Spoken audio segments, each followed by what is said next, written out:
Hello guys, this is your friend and we are back with a new fanfic. Which is what if Naruto became the Hunter Fox of Konaha Part 1.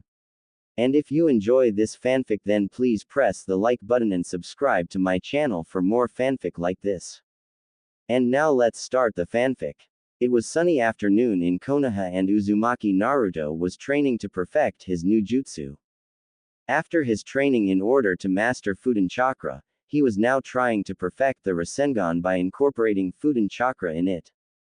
Meanwhile, Kakashi was reading his precious and inseparable Ika tactics while watching the blonde in front of him, doing what his sensei, the fourth Hokage, failed to accomplish when he created the Rasengan. The fourth Hokage, namely Namikaze Minato, was the sole creator of the spiraling ball. However, few people knew that the Rasengan was an incomplete jutsu. In order to perfect it, the ninja needed to add elemental chakra to it. Just like Kakashi's Chidori, which managed to fuse both chakra manipulation and lightning chakra, the Rasengan, which was known to be the highest form of chakra manipulation, was created to the sole purpose of merging both chakra manipulation and elemental chakra. Since Naruto had a Fudan affinity, he was trying to fuse his element with the Rasengan with the aid of his clones, but failing miserably. Another factor that made possible for Naruto to improve on such technique was Yamato. Since the ex-Anbu has Mokudan abilities, he had the ability of keeping the Kyuubi's chakra from interfering with Naruto's chakra, making his control improve. After several tries, Naruto slightly managed to add Fudan chakra at the Rasengan, adding little sharp blades around the energy ball. Kakashi-sensei, I can only go about this much yet, said Naruto, to which Kakashi stopped reading his book and came to look at the Rasengan, which now looked like a little shuriken was added to it. Looks different, let's test it. I'll do the normal Rasengan and we'll see what this new version does, said Kakashi, before making a normal Rasengan and charged towards Naruto, who in turn charged with his one. After the encounter, smoke came out of both Naruto and Kakashi's hands. However, while Naruto stood still, Kakashi was holding his stomach from the deep cut caused by Naruto's technique. When Kakashi looked at Naruto's back, suddenly the figure of the fourth Hokage with his white robe appeared, making Kakashi's eyes go wide from the implication of such comparison. Naruto, only you can surpass the fourth Hokage. Keep like this and you'll be the one who finish sensei's work, thought Kakashi as he got up and went to congratulate Naruto on adding Fudan chakra to the Rasengan, even though he knew that the technique was far from mastered, being still room for improvement. Congratulations, Naruto. You made it. Although you still need to improve, said Kakashi, smiling to Naruto, who in turn scratched the back of his head and laughed back at Kakashi. Thanks, Kakashi-sensei. Just a little more and I can finally reach Sasuke's level, said Naruto, shooting his arms high, making Kakashi smile in recognition. However, Kakashi wasn't aware of the fact that the blonde's behavior was just a mask to hide his true self. When Naruto was a little boy, he was always mistreated by Konoha's population, just because of what was kept inside his body. However, one time when Naruto was 8, he was being chased by a couple of Chunins. He was terrified at the time, since he didn't know the reason as to why he was chased all the time. Since he couldn't outrun shinobi, the Chunins managed to catch him and started kicking him, while screaming obscenities linked with the word demon. Suddenly, for some reason, Naruto smiled at the Chunin. Even though he was drenched in blood, Naruto genuinely smiled at them, making them stop kicking him and walk away. Because of that, Naruto chose to be this loud and obnoxious attitude of his in hopes that people started acknowledging him as a human being, other than a demon. Even now, after being able to protect himself in case someone decided to attack him, Naruto still chose to behave like an idiot, hiding his true nature. Back to his training, Kakashi was talking about further developing his technique when Izumo arrived at the scene together with Yamato. Upon seeing the pair, Kakashi was suspicious that something bad happened, but he couldn't put himself to figure out. However, he was sure that something really bad happened, from the looks of sadness displayed by both Izumo and Yamato. Suddenly, Yamato broke the sudden silence and delivered the bomb. Sarutobi Asuma is dead, said Yamato, making Kakashi's eyes go wide and Naruto to lose focus on his eyes and start remembering of his interactions with the deceased bearded shinobi. Kakashi, however, demanded to hear what happened, to which Izumo said that his team consisted of Shikamaru, Kotetsu, Asuma and himself faced two Akatsukis and one of them killed Asuma. Upon hearing that, Naruto paled. One of his worst nightmares was that people died because of him, or rather because of what he contains.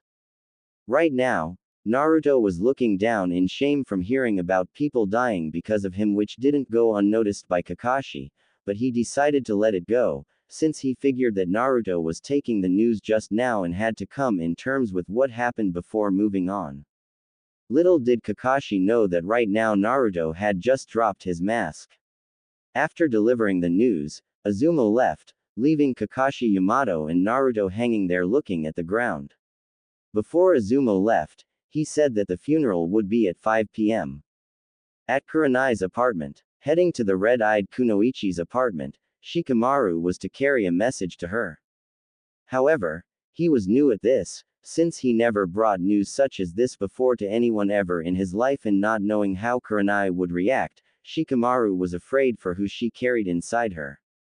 Asuma told him right before he closed his eyes, that he and Kurenai were expecting a baby together, and depending how she took the news, the baby could be lost as a result. However, he made a promise to Asuma as well as to the Hokage that he would tell Kurenai about what happened.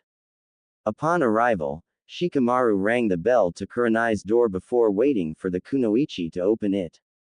A couple of minutes after, and a few more bell ringing courtesy of Shikamaru, Kurenai opened the door only to see Asuma's student with a serious yet down look on his face. Kurenai for her part was having bad feelings about the bearded shinobi, and while in her line of work, death was a common occurrence, she could not admit the fact that Asuma would get killed while on a mission, considering the fact that he happens to be one of Konaha's elite junins. However, upon seeing Shikamaru looking like that and the fact that he happened to be standing near her door, it could only mean that the issue involved her to some degree. Yes, Shikamaru, said Kurenai before seeing the Chunin raise his face up to eye contact with the brunette, who caught a glimpse of a single tear running down his face, just before he dropped the news that immediately killed her from the inside. Kurenai-sensei. Asuma-sensei is dead, whispered Shikamaru, making Kurenai's pupils lose their focus, and suddenly open tears starts to follow down her cheeks as she throw herself to the ground, screaming for Asuma's name in hopes that the bearded man suddenly appears and envelop her in a hug. Seeing this, Shikamaru kneeled down as to comfort her the best way he could. As Shikamaru heard the girl sob on his shoulder, Shikamaru just closed his eyes, while remembering his interactions with his sensei along the way from his genin exam until the day he died.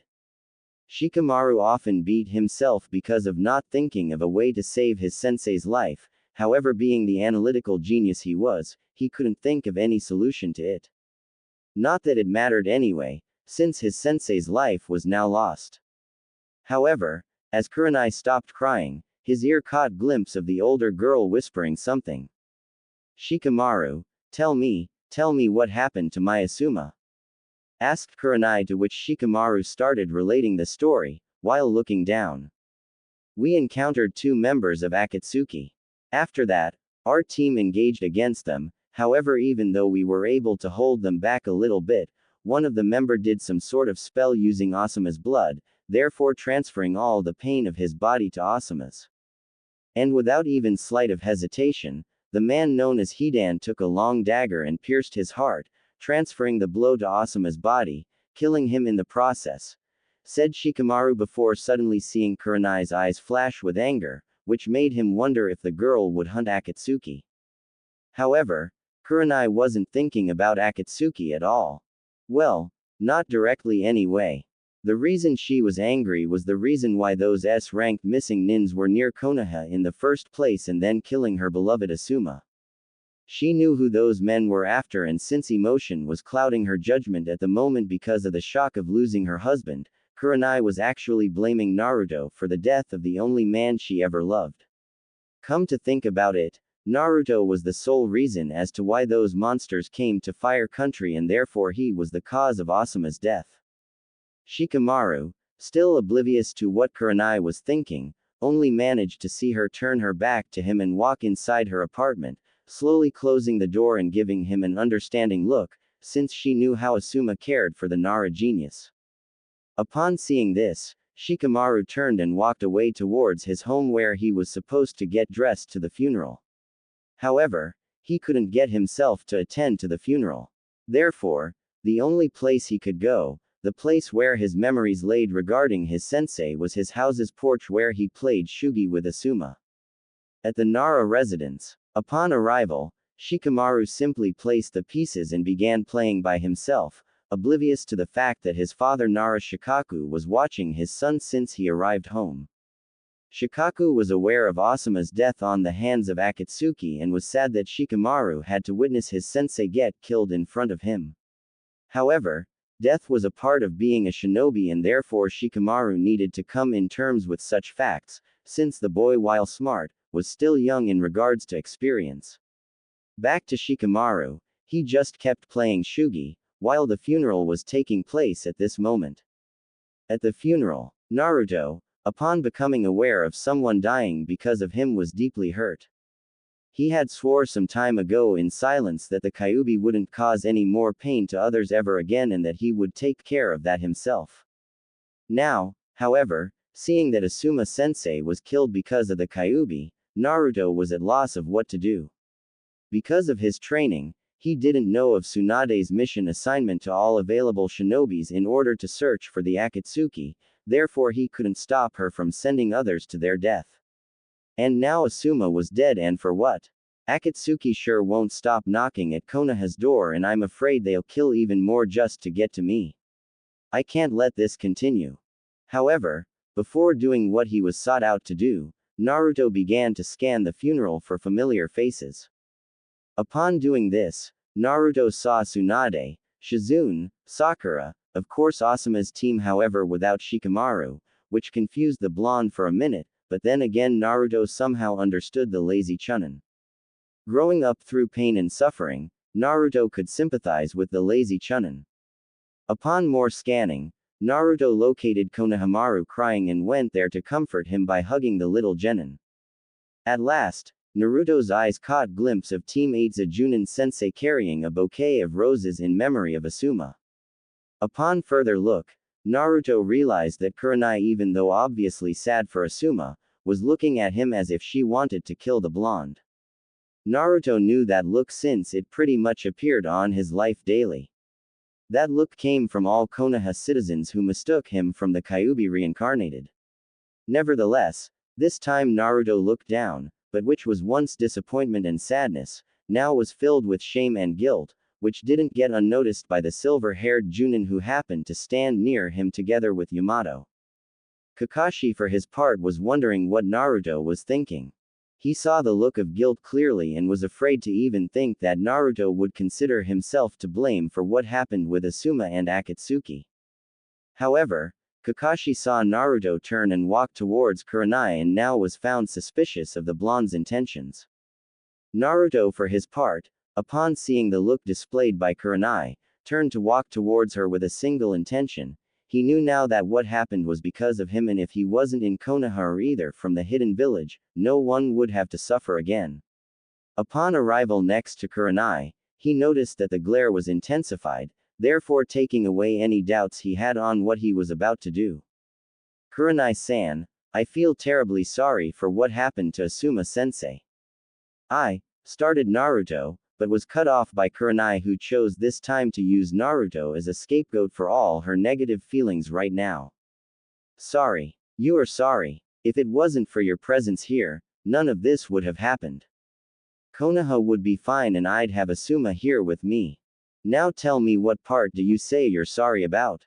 Screamed Kurenai once again in sobs, earning everyone's attention, including the Hokage, Shizune and the Rookie 9. Upon hearing this, Naruto looked down once again in shame and started talking with a voice that no one has ever heard coming out of the blonde's mouth. You're right, Kurenai-san. It's because of me that Asuma's dead, and it's because of me that Konoha is at risk of attacks.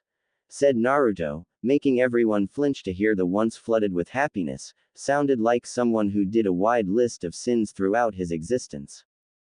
The others were literally taken aback because of Naruto's statement, as was Kurenai, who wasn't counting on Naruto actually taking the blame for what happened to Asuma. Tsunade, Shizune and Sakura were screaming for Naruto to take it back, since he wasn't to blame for something he didn't have any control over. Kakashi looked at the blonde with sadness from seeing Naruto like this, and even more saddened to see Naruto taking the blame because of what's inside of him. However, he couldn't get himself to not look something odd to Naruto's new kind of behavior. From what Kakashi was seeing, Naruto's somewhat serious expression seemed to fit him, as strangely as that sound. Naruto, I know what you're doing, and while I won't dissuade you out of it, you are a grown-up now and responsible for what you chose, thought Kakashi. Kurenai-san, I have a last favor to ask of you. Take this kunai and shove it in my heart. End your and everyone's misery right now, said Naruto, now abandoning his will to live, if it meant to rid the village of Kyuubi's burden, once again scaring everyone to their very core. Kurenai for once took the kunai and started looking at it, and then to Naruto, who by now was with his eyes closed, waiting for the finishing blow. Upon seeing the blonde submitting himself to her wish, Kurenai was in turmoil. She blamed him for what happened to Asuma, and for as most as she wanted to avenge the bearded shinobi, she just couldn't put herself to do it. Therefore, Kurenai threw the kunai on the ground and ran towards her apartment for safety, leaving Naruto to pick the kunai that was to be aimed at his heart and end all the misery. However, Naruto didn't even see the slap that hit his face. While not even carried with chakra, the slap was channeled with sadness and disappointment. When Naruto looked up, he met the eyes of Tsunade, who upon seeing Naruto's eyes, which once was ocean blue, so full of life, now was dark blue, filled with void and dread. Tsunade couldn't bring herself to open her mouth after such interaction. She was going to teach the brat not to waste his life like that. However, upon seeing Naruto's face, Tsunade suddenly couldn't see the Naruto she once knew. Naruto, for his part, seeing that Tsunade wouldn't talk, turned away towards the Hokage monument. He knew that what he did scared a lot of people, but he knew that when he let the mask drop, people would be shocked to see the result of Naruto's real life. Striving for affection once, Naruto put up that mask so that people could see his smile and somehow be kind to him. Now, Naruto needed to take care of some things if he wanted to achieve what he intended to become. While still loyal to Konaha, Naruto felt that his presence inside the village would only destroy it in the long run. At the Hokage monument, after arrival on top of the Yondaime's head, Naruto sat and started looking at his favorite view of the village that was doomed to extinction, in case he chose not to proceed with what he planned to do. Suddenly, a soft gust of wind blew his hair away, and somehow his face expression was at ease. He thanked the heavens for blessing him with a food affinity, simply because he enjoyed its nature. The wind could be calm and peaceful at times, however, without any warning, it could become strong and fearful, destroying everything in its path. However, when Naruto closed his eyes, he immediately regretted, since he felt the damn fox driving him inside his mindscape for a little chat. When Naruto opened his eyes, he came across a wide-grinned Kyuubi, which seemed somewhat amused by the whole situation. So, finally decided to let the mask drop. Huh.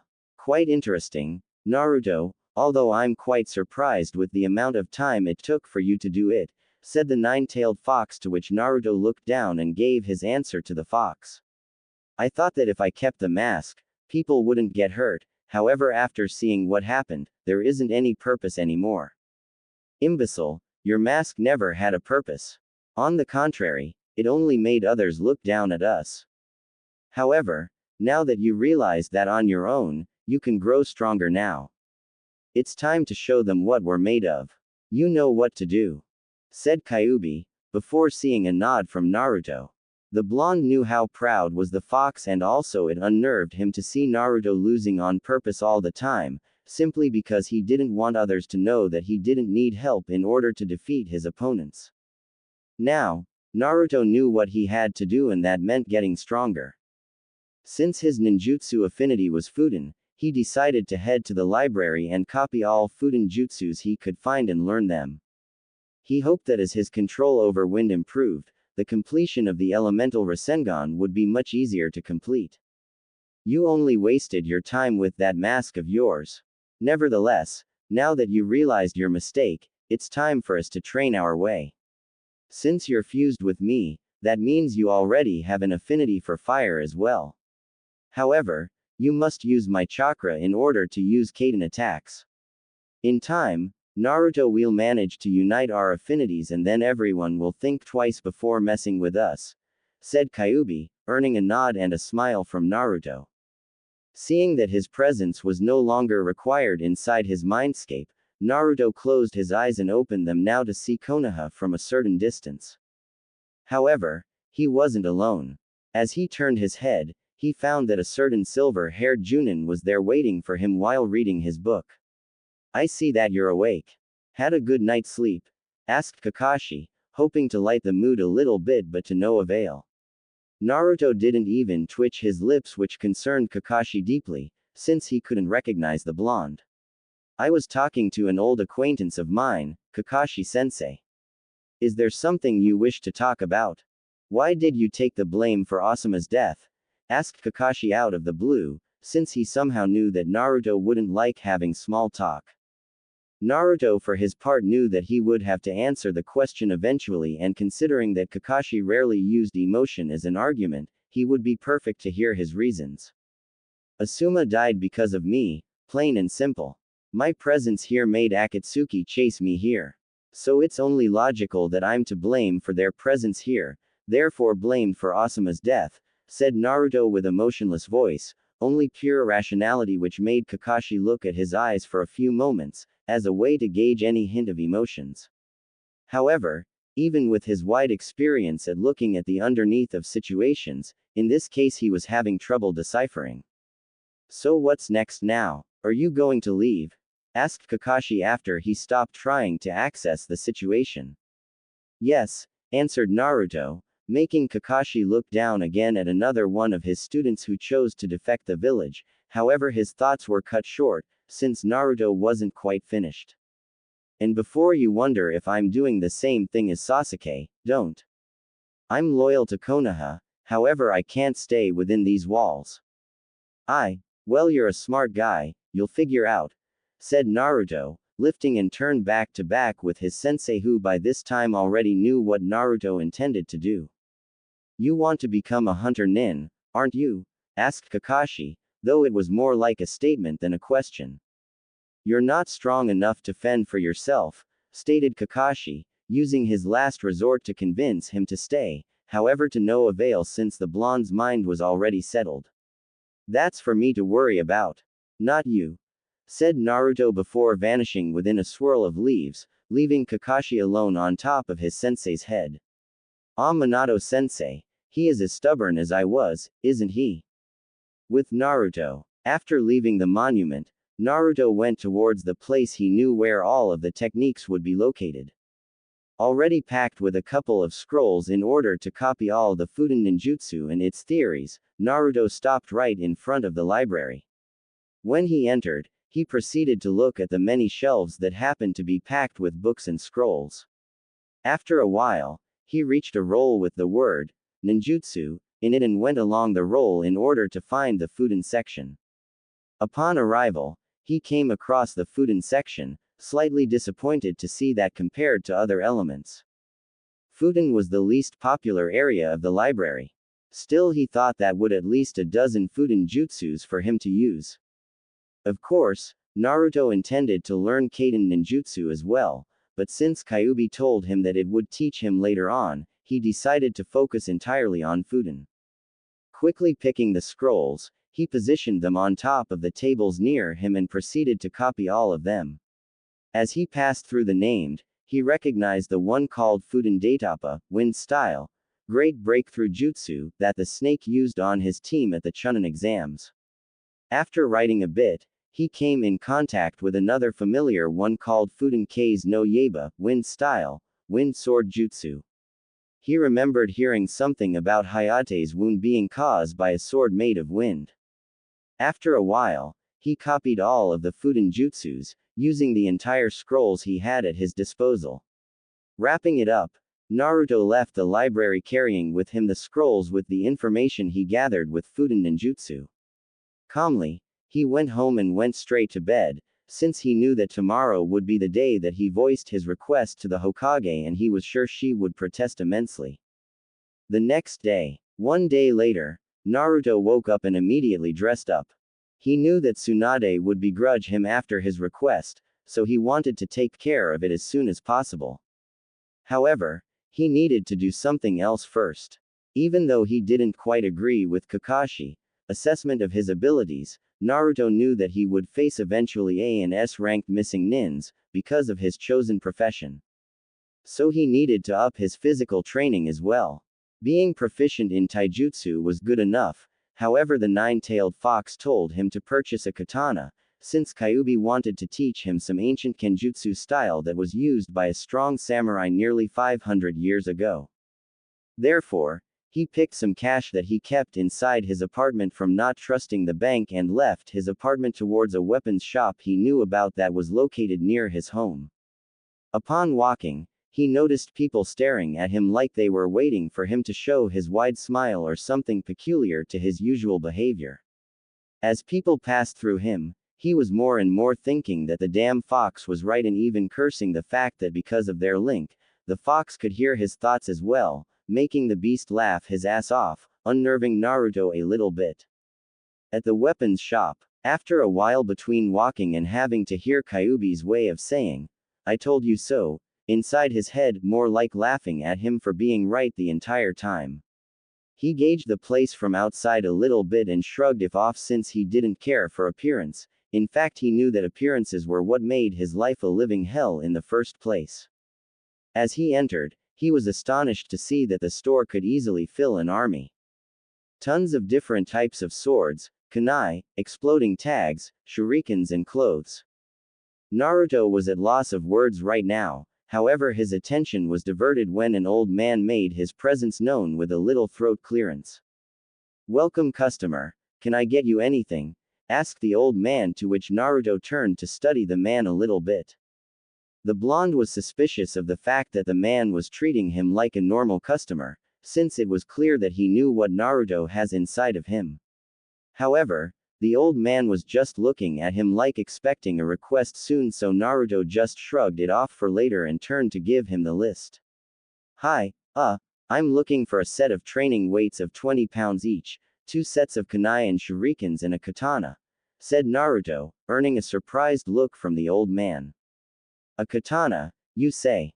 Are you a ninja? I've never seen any shinobi wanting to purchase a katana. Not that I agree with those bastards, always preferring speed over force. However, I need to know what style do you intend to use, before I pick the right one for you," said the old man, to which Naruto nodded and asked Kyuubi the name of the style. "Right, the name is Yakushin, Fire Dash, but I don't know if you're familiar with," said Naruto, but stopped after seeing the man's eyes literally go out of his sockets just from hearing the name of the style. "Is there something wrong?" asked Naruto, making the old man recover his concentration and go to the back of the shop. "You wait right here. I have the perfect one for you," said the old man, getting a nod from the blonde who by now was asking questions to the fox. "What was that all about?" said Naruto, only for Kyuubi to hear.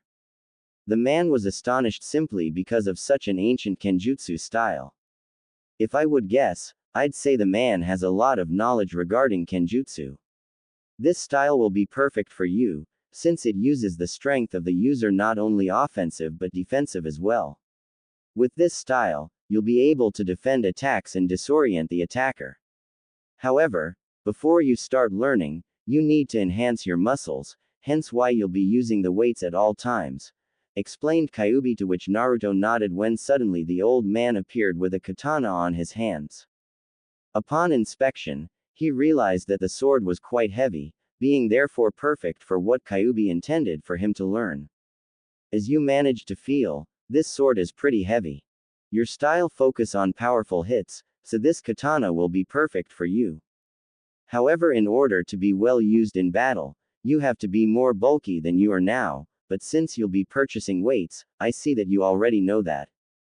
Now, I gathered everything you requested, said the old man before telling the price from the purchase, to which Naruto gladly bought. Thanks for everything, said Naruto, to which the old man shrugged it off. Don't mention it, it's rather rare for shinobi to acquire katanas. It'd my pleasure if you would bring her here once in a while for repair and treatment, said the old man, earning a question mark from Naruto. Her. Ha ha ha, sorry about that, I forgot to mention the sword's name. You see, every sword has a name since a sword is like an extension of the user's body. This one is called Furisire, free spirit, said the old man, receiving a nod as well as a smile from Naruto, who in turn liked such a name. I like that. What's your name, son? I'd like to know the name of a customer who shares the same view as I do concerning katanas. Asked the old man, to which Naruto quickly responded by saying his name and waiting for him to say his own. Nice to meet you, Uzumaki Naruto. My name is Higurashi Akido, said the old man. After a while, Naruto said goodbye to the old man and returned home with the things he purchased, wondering where he knew that name from. I don't know Tenten's last name, so I put this one. Once he arrived home, he quickly placed it on his couch and left again towards the Hokage's office. On the way, Naruto was thinking of what Tsunade would say to him once he came with the news. The only one he ever told was Kakashi, and Naruto couldn't know if the lazy Junin reported to the Hokage or not. Still seemed odd that he would be the one to appear and demonstrate concern to the blonde. Perhaps the old hag sent him there in order to scout for some information as to why he did what he did. As Naruto walked, he also noticed that no one of his friends, if Naruto could say something like that, appeared to talk to him after what he did. He, however, shrugged it off, seeing that actually it was for the best. He knew that Akatsuki wouldn't stop for nothing to get a hold of what's inside of him, and that easily meant that they would kill everyone in Konaha if that was necessary to take Naruto with them. This way, Naruto wouldn't have to worry about seeing another one being killed by Akatsuki. Meanwhile, at Tsunade's office. Inside Tsunade's office, Kakashi and Jiraiya was there talking about what the blonde told to Kakashi yesterday. The idea of transforming Naruto into a hunter nin not only seemed absurd, but also it would be like handing him on a silver platter to Akatsuki. Tsunade, however, was remembering Naruto's face expression yesterday, and it shocked her to very core. The idea of someone like Naruto literally give up on life was, safe to say, unimaginable. However, Tsunade wasn't blind to the fact that ninjas creates mask as a way to cope with all the pain and sufferings they've been through, and to think that Naruto wore such a mask would break her heart. She always adored the boy, even though he somehow always got to her nerves. Naruto was to Tsunade what Nawaki was when he was alive. Tsunade viewed Naruto as an annoying younger brother, and seeing him in such a state, it hurt her chest a lot. Right now, Jiraiya was finding hard to believe that Naruto would behave like this, and even if he had a mask, he knew that Naruto would always be Naruto, just with a little changes, that's all. He as well was against the idea of turning to hunter nin duty away from the village, since he knew that Akatsuki had some spies here in Konoha and it would be easy to know the Kyuubi's whereabouts. Kakashi for his part didn't voice an opinion on that matter. He was simply here to tell them what Naruto told him and be on his way. He wouldn't like for Naruto to know that he broke his trust and ran to tell the Godime Hokage. However, Kakashi's plan went down the toilet when a knock was heard on the door. Slowly getting inside with his hands inside his pockets, Naruto entered and gauged the ones present with the Hokage. He saw Kakashi there, which could mean that they already know what he planned to do, and there was Jiraiya. Speaking of the Toad Hermit, he was eyeing Naruto's face expression and found it peculiarly odd that the boy so far didn't show one single smile on his face, not even a twitch from his lips. Naruto's eyes were dark blue, quite different from the deep ocean blue ones that everyone seemed to be entranced with. Another different aspect was that Naruto chose to knock on the door before coming in, when before he would just barge it in and make his presence known. Tsunade looked at him and was sad to see that Naruto was still showing that look. That look that was only present when a person comes in terms with his haunted past and no longer tries to avoid it. And suddenly a realization dwelled inside her head: Naruto had acknowledged the Kyuubi. It was the only way he would take the blame for Asuma's death like that. Nevertheless, she needed to hear how he would address her so she could see if he still had hopes of snapping out of however trance he is on that made him think he was the nine-tailed fox. "What do you want, brat?" asked Tsunade, to which Jiraiya and Kakashi shifted their gaze towards what Naruto would say. "Hokage-sama, I have a request to make," said Naruto, making Tsunade look down once again and the others look at their Hokage with sympathy, since even though she always told him to address her with respect, inside she always smiled when Naruto called her Bachan.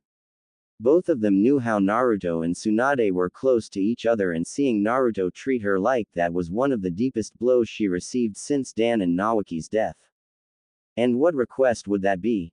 asked Tsunade, still looking down, trying to hold her tears from falling. "Even though I suspect that you're already aware, since Kakashi is here. I wish to become a hunter nin," said Naruto, making the lazy Junin snap at him so quickly, Kakashi himself thought he almost broke his neck.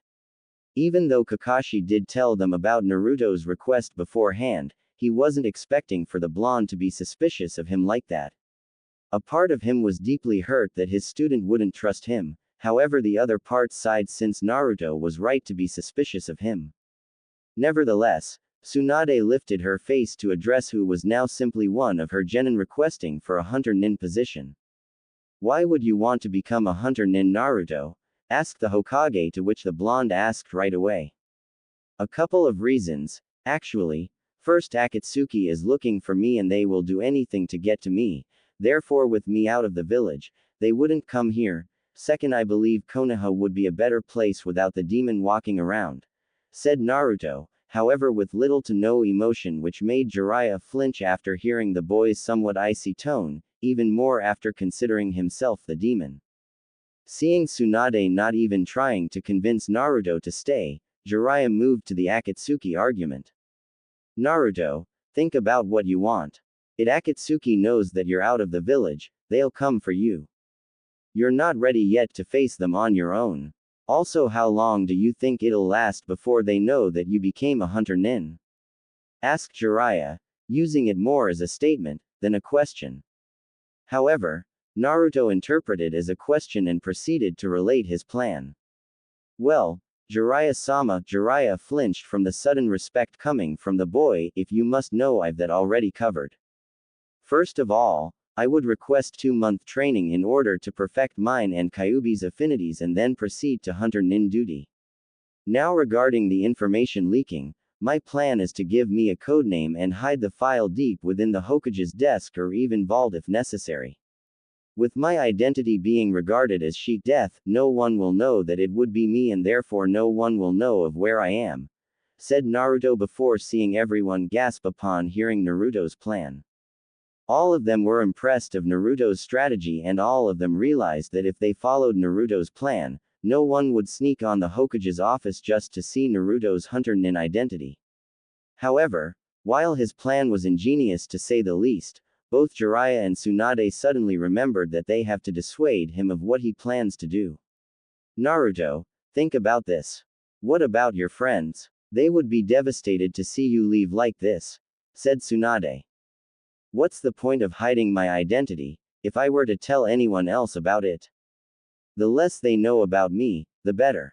Asuma's death awoke me to see that the longer I stay in Konaha, more people will be killed by Akatsuki, and therefore I plan to serve Konaha outside its borders while training to exhaustion and eliminate them for good," said Naruto, gaining understanding nods from everyone present in the room that happened to agree that if Naruto were to be a hunter nin and also hide his identity, the less people who knew about it, the best. However, there still remained the fact that the rookie 9 would ask questions about him and Tsunade very well knew about that.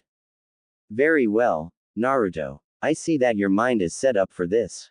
I will not dissuade you out of it. I'll also grant you 2 months of training and then I'll be sending your mask and an updated copy of our bingo book. Now, one more thing I should ask, since you pretty much thought of everything. What should I tell in case anyone asks about you? What should I say? Asked Tsunade, to which Naruto turned to think a little bit. He wasn't considering that situation, however he didn't have much to think about it, since he had the perfect idea. I doubt that anyone will ask about my whereabouts, so keep throwing solo missions for me. Tell them Jiraiya here is training me in information gathering and tell them I'm meeting his spying network and introducing myself to them. Explained Naruto, to which Jiraiya laughed a little bit, since he would eventually send the blonde to meet his spy network in the future. How long have you been planning all of this, Naruto? How the hell could you believe that it would be best for you to leave? Huh? Screamed Tsunade at loss of what she should do, since Naruto had beaten all their arguments like they weren't worth even mentioning. What can I say? Two heads think better than one, I guess. Now that I have clearance to do what I requested, I shall leave you be, Hokage-sama, said Naruto before turning and leaving through the door while all the people present were staring at his back. After he closed the door, Tsunade scowled him for deliberately betting his life like that, to which Jiraiya sighed, seeing that in fact this Naruto wasn't the Naruto he came to know. Also Jiraiya was wondering about some of Naruto's words. He mentioned about mastering his and Kyuubi's affinity, which was odd considering that not only Jiraiya didn't teach him elemental ninjutsu, but also nobody knew what Kyuubi's affinity was. Also he said that two minds think better than one, so that must mean that the Kyuubi is aiding him in this quest. Jiraiya now was at loss on what to think of this situation, however he would be a fool if he would sit around and miss Naruto and Kyuubi's idea of training. With Naruto now walking straight to his apartment in order to study the theory behind the jutsus, Naruto started to ponder about his interaction with Tsunade and Jiraiya in regards to becoming a hunter nin. He actually felt it went well, despite the fact that Tsunade was visibly angry at him for requesting such a thing. Underestimation is one of the main reasons a powerful opponent loses his battle, said Kyuubi, pretty much answering Naruto's hidden questioning. Yeah, look what happened to you, after you underestimated the fourth Hokage, said Naruto, playing the with almighty fox, who by this time stopped trying to put some sense into Naruto's head about such a lousy mistake he made 15 years ago. Quit trying to mock me, I'm serious. They underestimate your potential, therefore they think that we'll get killed easily, said Kyuubi, to which Naruto nodded. Naruto's interaction with Kyuubi improved after 6 months of Jiraiya's training trip. The beast at the time said that since their bodies were linked to each other for life, that they should work together to stay alive, on Naruto's part, and satisfy Kyuubi's bloodlust ever once in a while. Actually, the hunter nin situation pleased the beast greatly, since hunter nins were supposed to kill missing nins and bring any sort of proof to their kill, like the enemy's hand or a very rare possession of his, in order to identify his death. Training for the job. After Naruto entered his apartment, he left the scrolls and his sword on the table and went towards the kitchen to fix a bowl of instant ramen. No matter how much Naruto changed, ramen was simply his favorite meal, period. One time, the fox warned him to eat healthy stuff like some vegetables and scowled Naruto pretty much every time. What few people knew was that the fox was also responsible for the blonde's high metabolism, therefore when Naruto used to eat up to 16 bowls of Ichiraku ramen, everyone seemed to ask where the food would go. While the noodles were being prepared, Naruto stood next to it, waiting eagerly to eat the food from heaven, as he liked to call on occasions. 3 minutes later, the instant ramen was ready and he fixed the table for dinner. Looking across the table, he saw an empty chair and sighed. Still today he never even remembered why the hell he thought of buying a pair of chairs for his table. Naruto grew up alone his entire life, and while his academy sensei Iruka was rather close to the blonde, they only met at Ichiraku's or at the academy. Furthermore, even his genin team didn't visit him once. So why bother, he thought. After eating all the noodles and receiving some killing intent or a courtesy of a very pissed fox, Naruto turned to study the sword a little bit. He could see that it was well taken care of from seeing how the steel managed to reflect the lamplight with perfection. The grip was simple, all black. In fact, Naruto never once considered personalizing the katana to suit his style, simply because he couldn't think of any symbol to put. As he yielded it off the holster, Naruto had to force his arms in order to move the sword around, simply because it was so damn heavy to move with it. The heavier it is, the better it goes for training. Not only will help your kenjutsu style, but also improve your muscle mass. Sometimes, you have to rely on physical abilities in order to win a fight, therefore you are going to train your body to the ground, and while you do that, your clones will be learning Fuden ninjutsu from the scroll and Kaden ninjutsu from me, said Kyuubi, to which Naruto nodded his consent and then put the sword back in the holster. Speaking of jutsus, we're going to be up all night, reading all this information. In that case, I'll be fixing a bowl of, said Naruto, but was interrupted by the sudden yell from Kyuubi, who threatened Naruto that if he were to eat another bowl of ramen today, that he would throw everything up. Needless to say, Naruto stopped thinking about the noodles, since he didn't like the idea of throwing ramen away. Okay, damn it, I won't eat ramen tonight, mumbled Naruto, earning a satisfactory sigh from the fox. After the little interaction, Naruto started reading the first scroll, which made an introduction to Fuden ninjutsu. Upon reading, he realized that Fuden techniques were divided into two categories: sharpening the wind of cutting and slashing, or enhancing the strength and speed of the wind, which meant that he would need to practically master both of them. Well, more like the second one, since Naruto already knew who to cut using Fuden chakra from Kakashi and Yamato's training before. Therefore, he kept reading line after line with great interest. By tomorrow this time, Naruto hoped to understand the technique's concepts and just make the clones practice the technique. Kyuubi said that on the first month his clones would only be learning Fuden ninjutsu, and the second one, they will be learning Kaden. While the clones are doing ninjutsu, the real Naruto would do physical exercises, incorporating taijutsu, kenjutsu and bodybuilding workouts. 2 hours later, Naruto still didn't finish reading, but from the looks of it, he wasn't even worrying about a night's sleep, from being so immersed in mastering all the Fuden jutsus and possibly the Kaden jutsus in the future. He grinned at the prospect of fusing his techniques with Kyuubi's, simply because of how the wind affects Kaden techniques. After another hour, Naruto managed to finish the scrolls, which he was proud to have been able to memorize the theory. Great, now to practice, thought Naruto, to which Kyuubi snorted at the boy's naivety. I hope you aren't thinking of being able to master all of them tomorrow, are you? 'Cause that would be the most stupid thing you've ever said, laughed Kyuubi, earning a scowl from the blonde. No, of course not, although I'm already able to use Fuden chakra, I'm not even close to doing a single Fuden jutsu yet. Do not worry, Fox, if it's one thing I'm not, is being a genius. I just hope that at least I can manage to learn all of them in a week or two, so that the rest, I can practice doing it and hopefully master, said Naruto, earning a nod in recognition from the fox. Good, now training tomorrow will be tough on you. So I suggest that you rest a little so that you don't complain at me tomorrow, said Kyuubi, to which Naruto just ignored and went to sleep.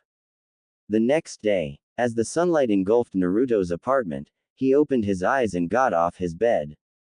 Walking slowly towards the little balcony of his apartment, he turned to look at the rather pleasant view of Konaha and the Hokage monument.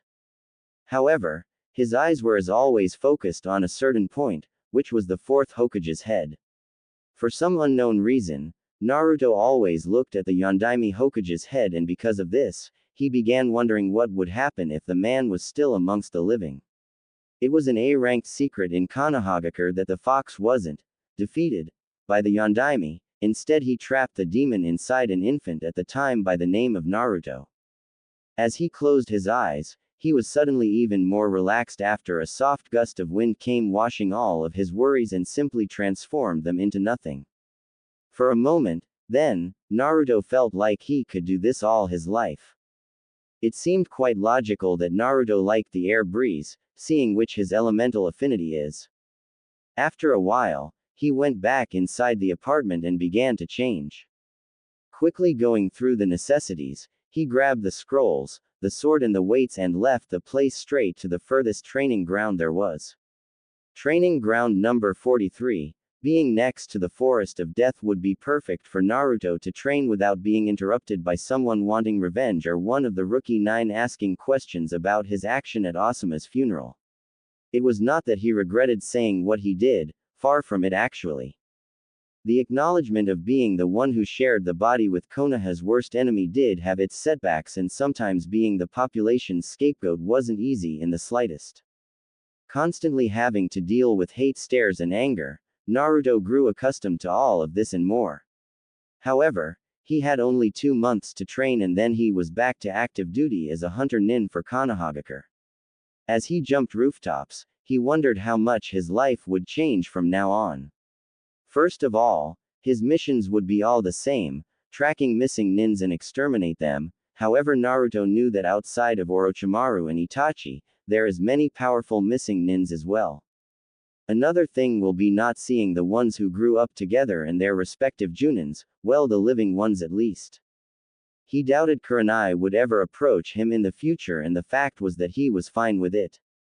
At last, those whom were considered family to him, named Jiraiya, Tsunade, Iruka and Kakashi, would be safe at least from Akatsuki's hands. Just thinking about Asuma's death once again, made his blood boil in frustration. He sometimes wondered if maybe he wasn't even supposed to stay in the village after he had knowledge of the fox, but then again a lot of things would never happen. First of all, his team wouldn't be sent to face Zabuza, since it was him that kept pestering the Hokage for a better mission, and Sarutobi granted that wish. Also, Sasuke wouldn't be jealous of Naruto's growth. Nonetheless, Naruto dismissed the part of Sasuke not being jealous, since he pretty much knew that at the first promise of power, the Imo Uchiha would demand more and more power, eventually going to Orochimaru for guidance. And the best thing, he wouldn't have to constantly scream for attention, since he wouldn't feel the need for it anymore, since he would be outside the village. Quickly shrugging it off, since dwelling on the past would be pointless. Also, the fox couldn't help but add his commentary to the idea. It's nice to admit that you sucked back then. You have a cunning ability in embarrassing my presence to very core with how poorly your abilities were, said the proud demon, to which Naruto scowled the fox, because of his goddamn mask of attention. Training ground number 43. When he arrived at the aforementioned training ground, Naruto studied its size so as to establish the number of clones to use. The size was equivalent to the one he used to begin his Fudan training, therefore 200 clones would be the number of choice. Slowly moving his arms to form the correspondent hand seal, he molded the necessary chakra and instantly the area was covered by a white smoke, appearing the 200 Naruto clones. Okay, then, listen up. You all have memories of the Fudan jutsus that we need to practice. Therefore, since there is 200 of me and 12 techniques to master, we'll be doing the following. We'll divide in 13 groups. The first 12 will be consisted of 10 clones each and train one Fudan technique. The 13th group will practice chakra control, said the real Naruto, earning mumbles from his clones which appeared to have a mind of their own at times. Suddenly, one of the clones turned to ask a question. And while we train our asses off, what are you going to do? Asked the clone, to which the real Naruto sighed. Since he learned the technique, he unconsciously developed the technique up to transfer the real one's conscious to the clones, therefore making them questioning the orders of the real one. For me is physical training. I'll be adding 20 pounds to both arms and legs. We'll be doing this for the equivalence of a week. Now let's get to work, ordered the real Naruto, earning screams of recognition from the clones. After seeing the clones divide into groups, the real one added the weights to his limbs and began running exercises around the area. At the Hokage's office, while Naruto was training towards his goal, Tsunade was rubbing her temples because of the headache she was experiencing right now. Because of Naruto's resolve yesterday, the blonde Hokage decided to release the tension by drinking a little bit. Sadly, what first became a few drinks, at the end of the night, she already drank 2 bottles of sake. Therefore, it was safe to say that hangover was tormenting her at the moment. Not only that, but right now she was in front of Sakura, Sai and Kakashi explaining to them that Naruto would not be a part of team anymore. Tsunade-sama, what do you mean Naruto is no longer part of Team 7? Asked Sakura, clearly concerned for the blonde. As I'm trying to say, Sakura, along his training trip, Jiraiya trained Naruto in information gathering. Now the next step for him is to meet the pervert's spying network, in case something happens to Jiraiya and they try to contact someone from the Leaf, said Tsunade, to which Sakura looked down in sadness from Naruto's sudden mission. Even though Sakura was a strong person on the outside, inside she was just as fragile. She blamed herself from Sasuke's defection to Sound, and now Naruto is to be trained to replace Jiraiya in the future. Kakashi knew his student and also knew that she would be even more depressed if she knew the real truth. However, Kakashi kind of understood Naruto's reasoning for doing this. Whether he is to be blamed for Asuma's death or not, it was safe to say that Akatsuki wouldn't stop for nothing in order to get their hands on him, which meant that they would be using the life of others just for information of his whereabouts. However, what Kakashi was really wondering was how insightful his blonde student was to realize this and act upon it. Sai, the fourth member, now turned third, was impassive as always. Being trained in root made him behave more like a weapon.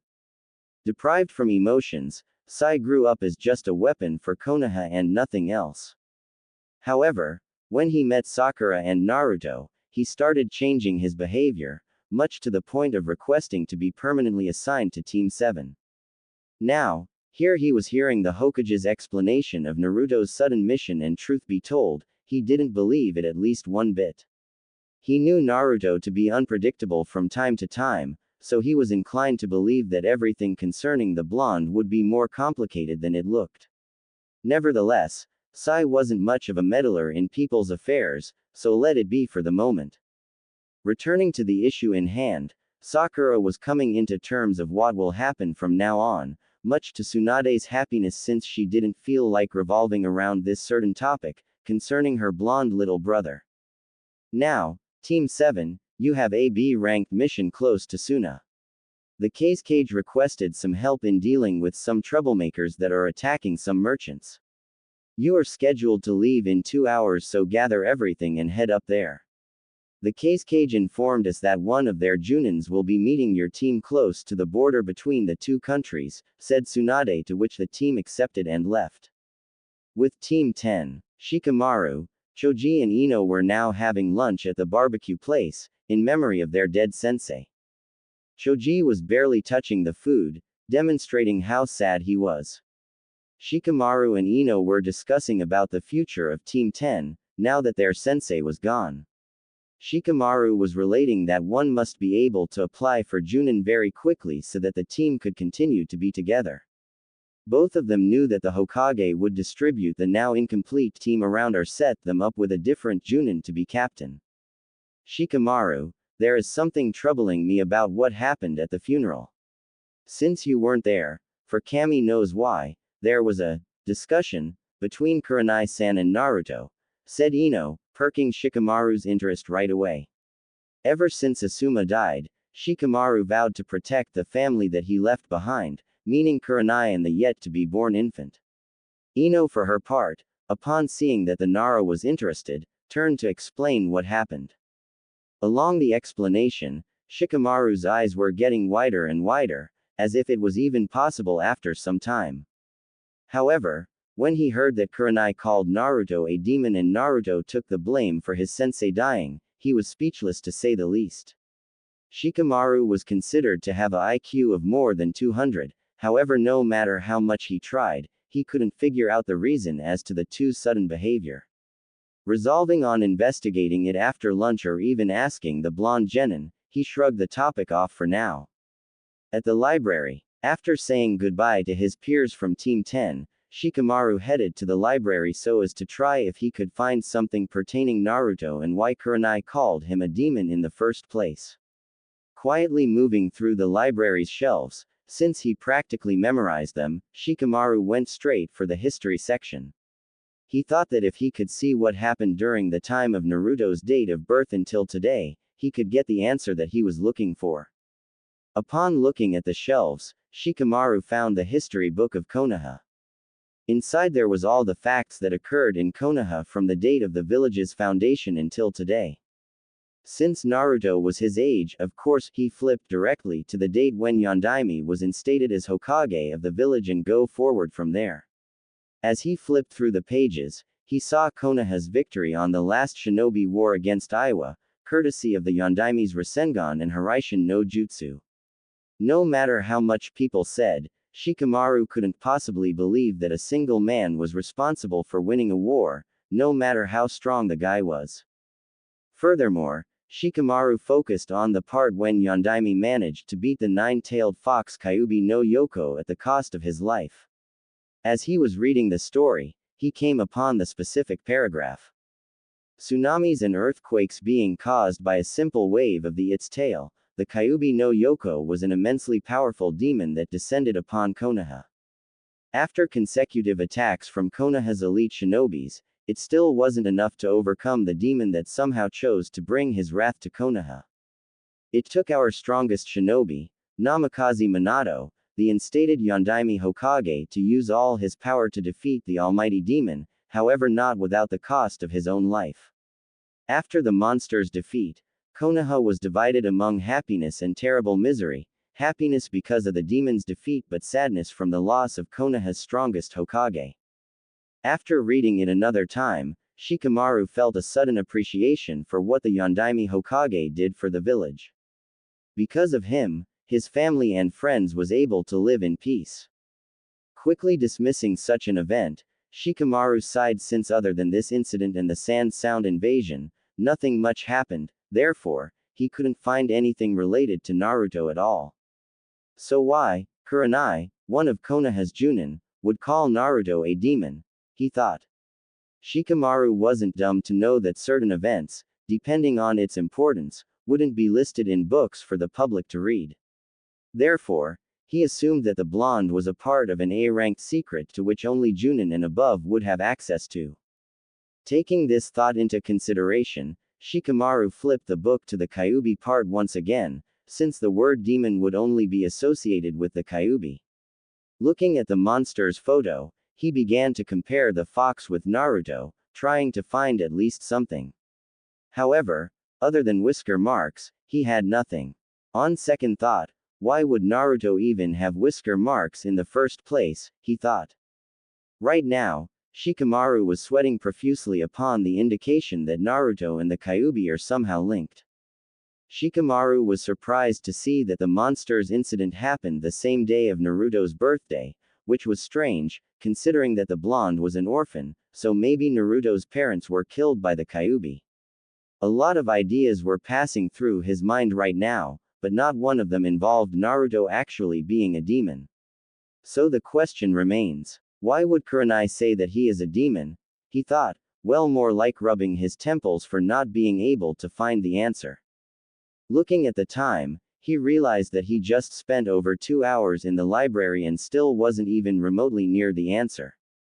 Deciding to dwell on it from a different approach, Shikamaru moved to see how the fourth defeated the monster.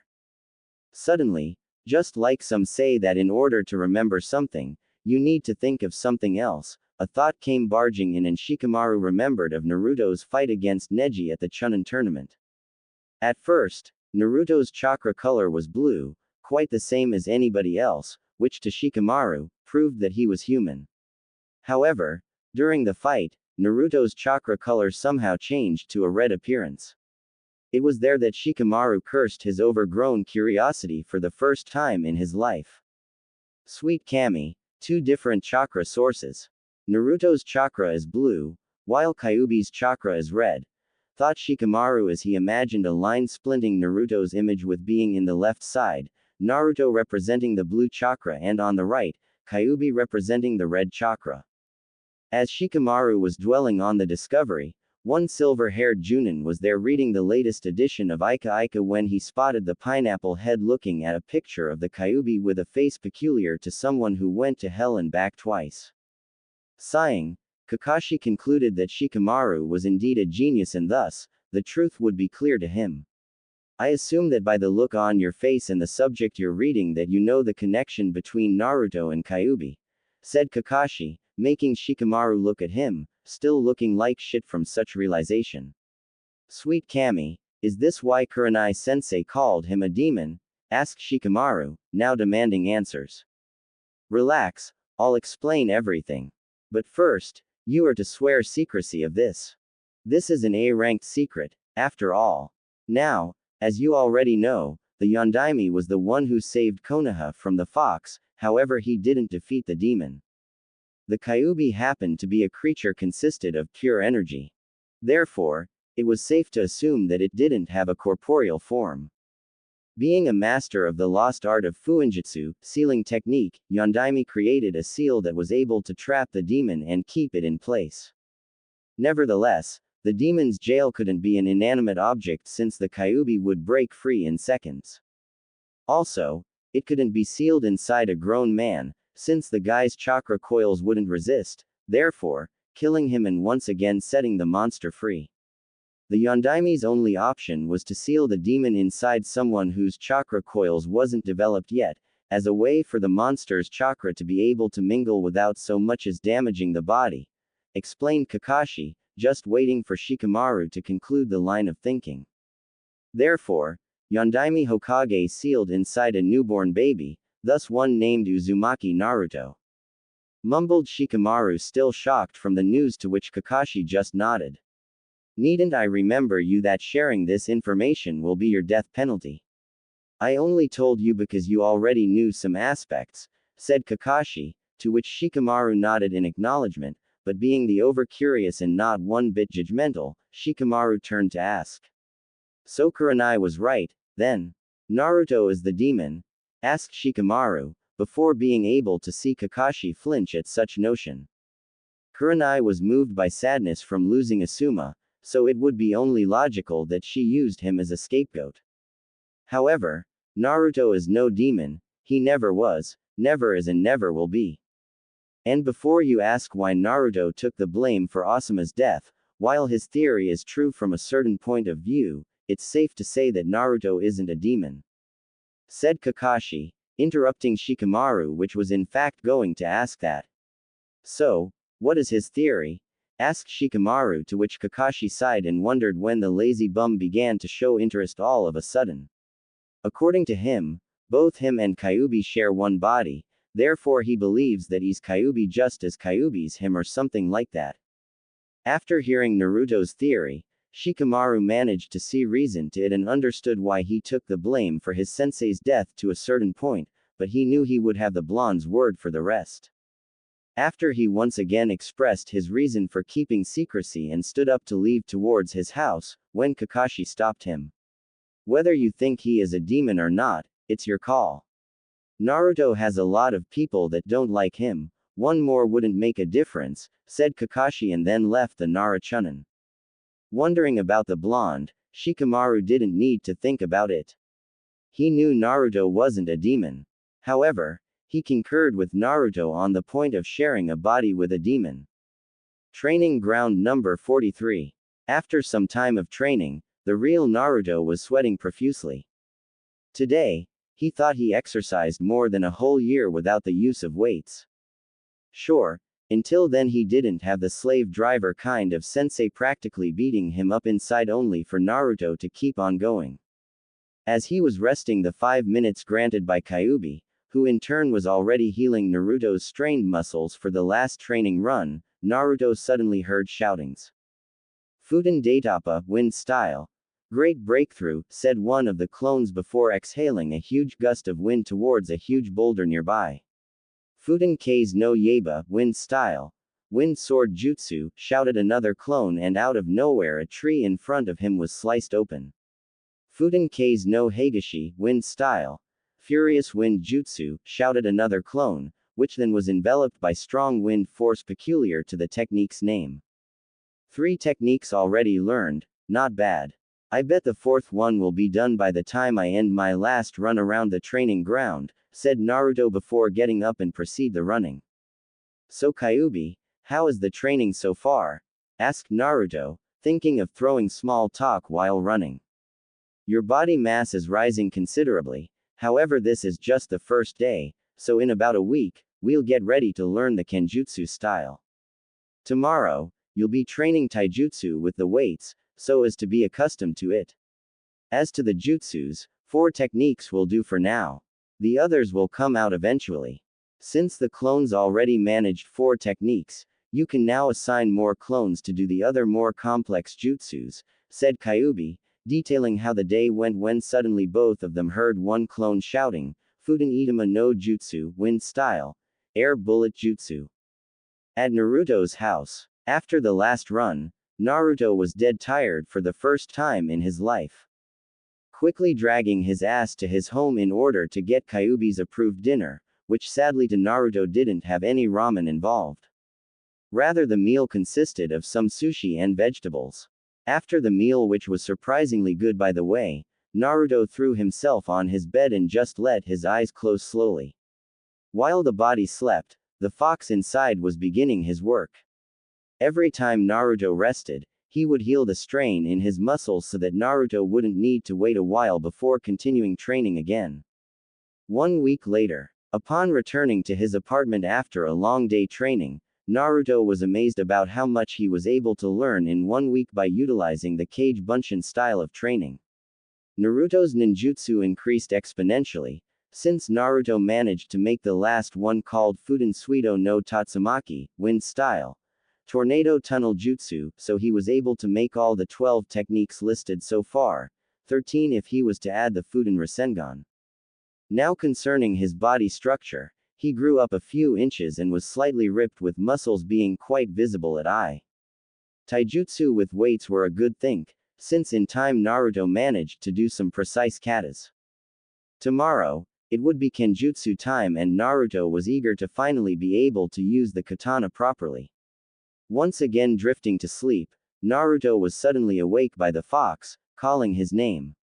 Before you go to sleep, I believe you must know that I will be teaching you Kaden ninjutsu theory and some fire techniques as well, said the fox, earning a scowl from Naruto and him mumbling quietly, am I supposed to be sleeping or not, thought Naruto, to which Kyuubi responded with a smile.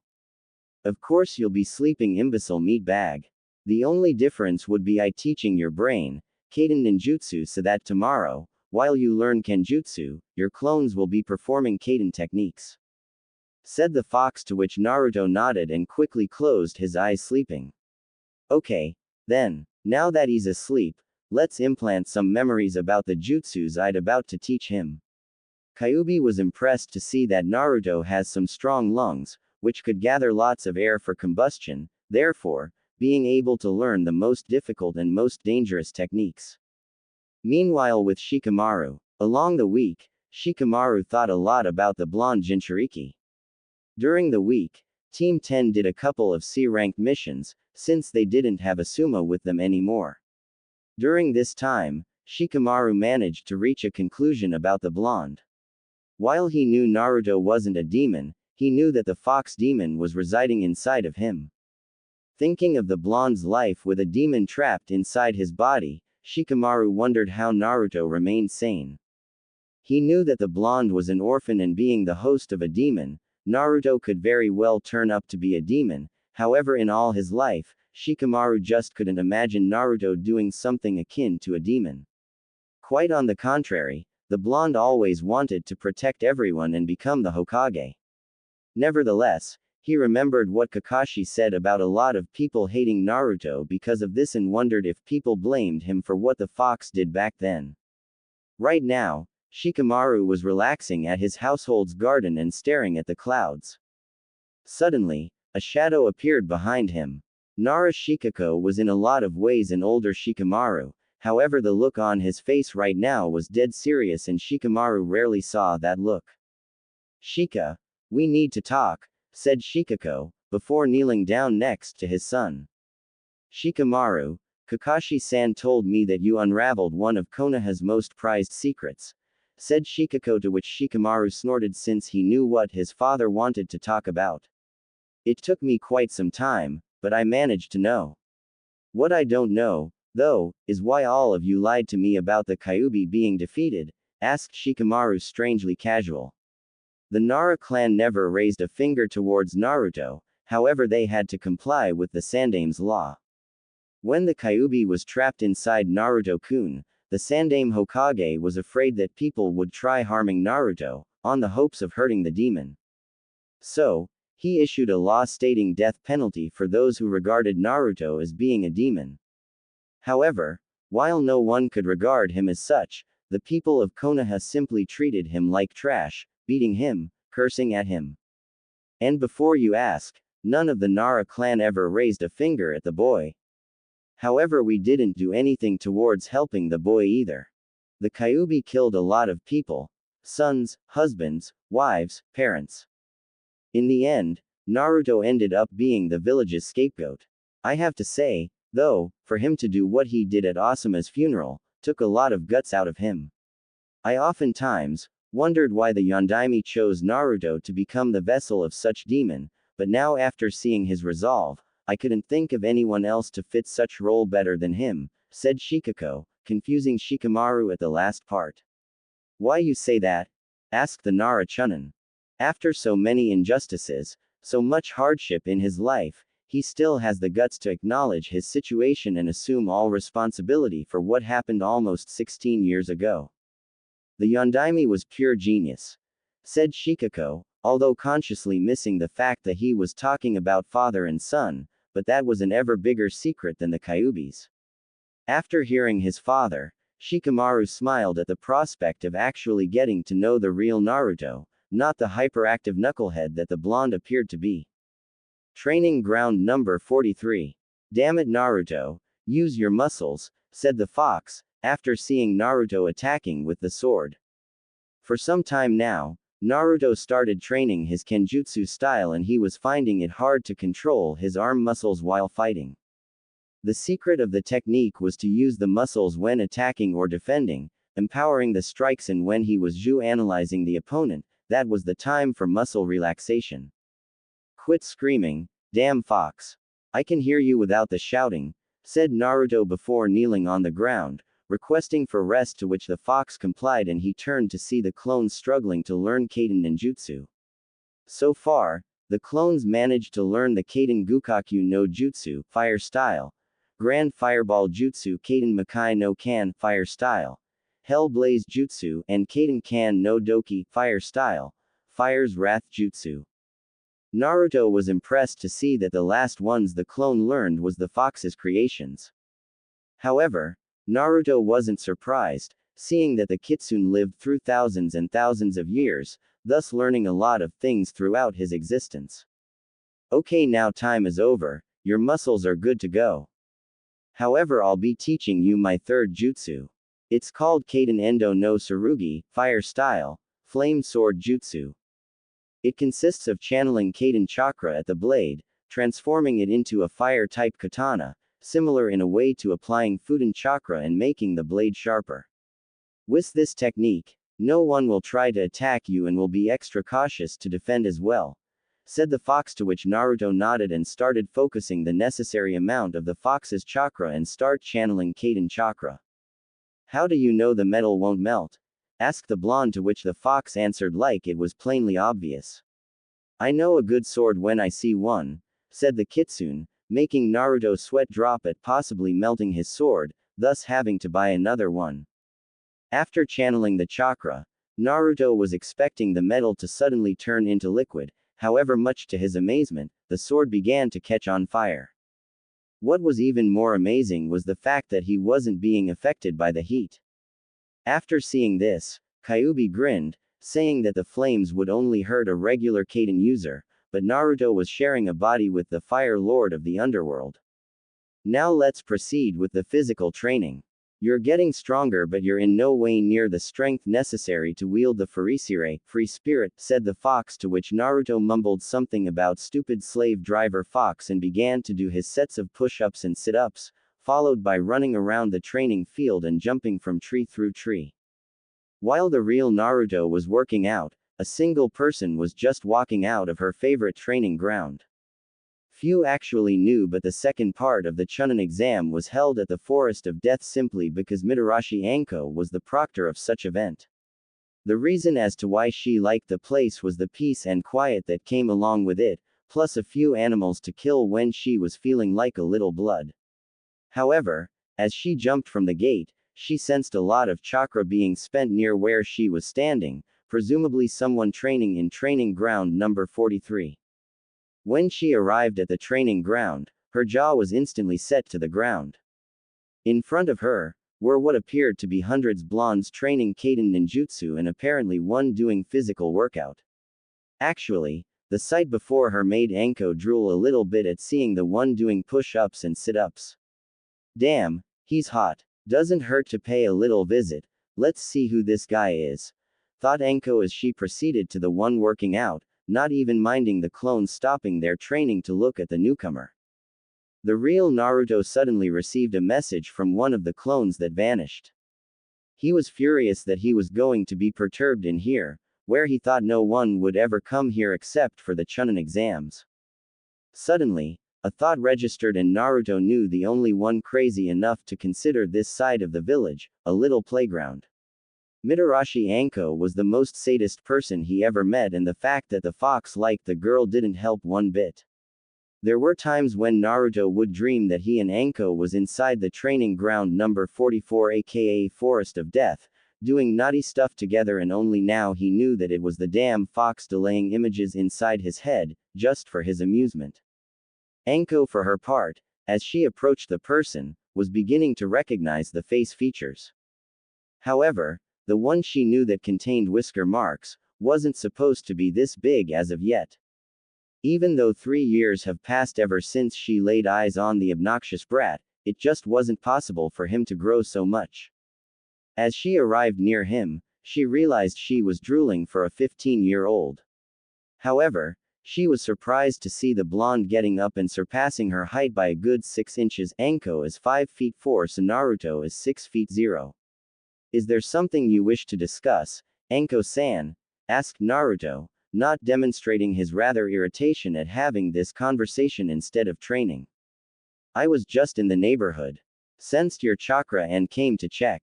Do you have a problem with me here? What's with the training? Never seen one train like this before, asked Anko, and while she was waiting for an answer, she was seizing the boy now overgrown man.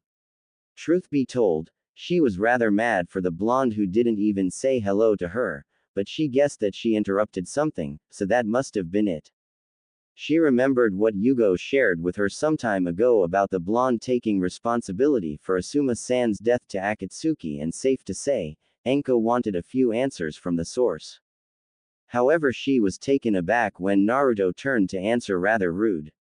I chose this area, so that no one would bother me, just like you have your own. Now, as to the training, I happen to have quite a lot of chakra to spend, said Naruto, to which Anko scowled at him. Truth be told, she liked the tranquility at the Forest of Death, so like the blonde, she would be furious if someone interrupted her. However, being accused of doing the opposite, she was pissed to say the least. Okay, I get it, so you're saying I got in the way of your train. Oh, I guess I did it, didn't I? My bad, said Anko, after she looked around and noticed that hundreds of Naruto were looking at her. Seeing that Naruto wasn't training anymore, he dismissed the clones one by one until all their memory came to him and he sent near the tree he was in.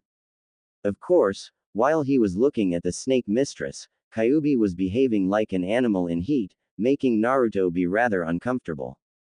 Would you stop that, you damn fox? She's human and you're a goddamn fox, thought Naruto out loud, to which the fox responded. I'll stop as soon as you get in bed with her. Besides, I can take the shape of a man and start doing stuff to her that you even began to dream about, mumbled the fox, to which Naruto scowled and started paying attention at the real world. If you want to know about my training, just know that what the Kage Bunshin learns, the real one will receive his memory after he is dispelled, said Naruto, to which Anko sat by his side. Oh yes, Kakashi's invention. Say, why you are sweating so much, not that I'm complaining about it. Said Enko, to which Naruto appeared inside his mindscape and blamed the fox for the images inside his head. It only got worse, though, when Kyuubi advised for Naruto to tell her the truth. To say Naruto was uncomfortable now it would be an understatement. He was having trouble to control such lust, and if he told Enko that the fox has the hots for her, he knew she would jump at his neck instantly. What the hell? At least this will go away. Enko-san, called Naruto, as his breathing was becoming agitated from the huge lust and the sudden response from his hormones because of the pictures inside his head. Enko, for her part, was confused on what was going on. First Naruto starts sweating and now she could smell the lust leaking out of his body, thus affecting her as well. Why, Naruto-san? Asked Enko, almost on the verge of exploding, to which Naruto turned to explain their current situation. Would you believe it, I told you that this lust you're feeling, it all belongs to the fox inside? Asked Naruto, now having trouble breathing. Enko, after hearing that, gritted her teeth from the lust pressure. Of course no human would be this horny, and certainly not Naruto, who openly cursed the perverted Sannin from peeping at the women. Why is the fox doing this? Asked Enko, now believing more than anything. Veer, since we met you, he has been doing this from time to time. I don't know what to do to control such urge, said Naruto, before suddenly he heard moaning coming from Enko, worsening the situation even more if that was possible. Enko, for her part, was impressed with the boy's resolve against becoming a pervert. Being able to control this urge for 3 whole years and not jump at nearly any female in front of him was a feat on its own. However, she didn't have that kind of control, and it was unlikely that she would get rid of this feeling anytime soon, so she'd help the blonde with this. Naruto-kun, I doubt that we could control this urge. It's best to just go along with the flow, said Enko before moaning louder. Naruto, for his part, because of his increased sense of smell, could sense Enko's pheromones reaching volcano temperatures. However, after a whole 3 years of this, only a gay wouldn't be fazed about it. Suddenly Naruto saw Enko taking off her coat and come forward, becoming face to face with the blonde, then smashing her lips with his own. A few minutes later, both of them, now fully dressed, sit side by side. Naruto was explaining to Enko that he and the fox shared the same body and that together they were one. Being that said, Enko understood his decision to take the blame for what happened, but he thought less of trying to convince him not to think like that, simply because he didn't even show that he regretted such decision. So, what are you going to do now? After what you've done, you can't stay here and wait for them to sudden praise you or something. Asked Enko, to which Naruto nodded. I was never in need of recognition from them in the first place, and you're right, I can't stay here, but not because this village would hunt me down or something like that. The longer I stay here, the more people will be hurt by Akatsuki just so that they can get to me. So, I made a secret request to Hokage-sama to be instated as said Naruto, and whispered the name of the position close to Enko's ear so that no one would hear. Enko, for her part, after hearing it, understood his idea. Becoming a hunter nin would take him away from the village, therefore not endangering anyone. Akatsuki would search for him elsewhere, but they won't find him, simply because of a mask and a simple henge, changing the hair color. Well, Naruto, about what happened between us. Although that was the best I've ever had, it doesn't mean that we have feelings for each other. I, for one, didn't even know if you were dead or still alive since you disappeared for 3 years, and I bet you have feelings for that Sakura girl, right? Asked Enko, to which Naruto simply nodded in the negative. Sakura is nothing more than a teammate to me. My supposed crush for her was more of my sudden drive for attention in the past. But while I don't have feelings for anyone at the moment, I can say that I don't consider you more than a potential friend. Like me, you also suffered hardships in life, and right now, you know a secret of mine that only the Hokage, Jiraiya and Kakashi know of, therefore ask for secrecy in this, said Naruto, to which Enko smiled, appreciating the honesty and getting up. In all honesty, that happened simply because of the uncontrollable lust that surrounded the area. Therefore, while usually girls would be upset from the rejection, Anko was one to hate falsity, so she began respecting the blonde in front of her even more for his honesty. Good luck on your journey, Naruto. When you return, make sure to tell me about the trip and don't worry, your secret is safe with me, said Anko, to which Naruto smiled and nodded. Thanks. I'll be sure to send you a few heads if you want to, said Naruto, to which Anko smiled genuinely for the first time in her life. No thanks, I enjoy a little bit of blood, but not actual human flesh. I'll be hearing good things from you, Naruto. Just don't be greedy. I happen to know a few hunter nins that happened to be killed because they tried to capture Orochimaru or Itachi, said Anko, earning a nod from Naruto. Those will have to wait for the moment. I'm beginning with C-ranked missing nins for a while. After a while, I'll go to the B-ranked, therefore it's safe to say that S-ranked criminals will be the last of the list. I appreciate for the concern, though, said Naruto, earning a nod from Anko, who in turn smiled deviously out of sudden. And maybe we can have another go, when you and the fox are in need of a woman's touch, said Anko before walking away, leaving Naruto sitting there with a side expression on his face while Kyuubi smiled deeply inside his mindscape.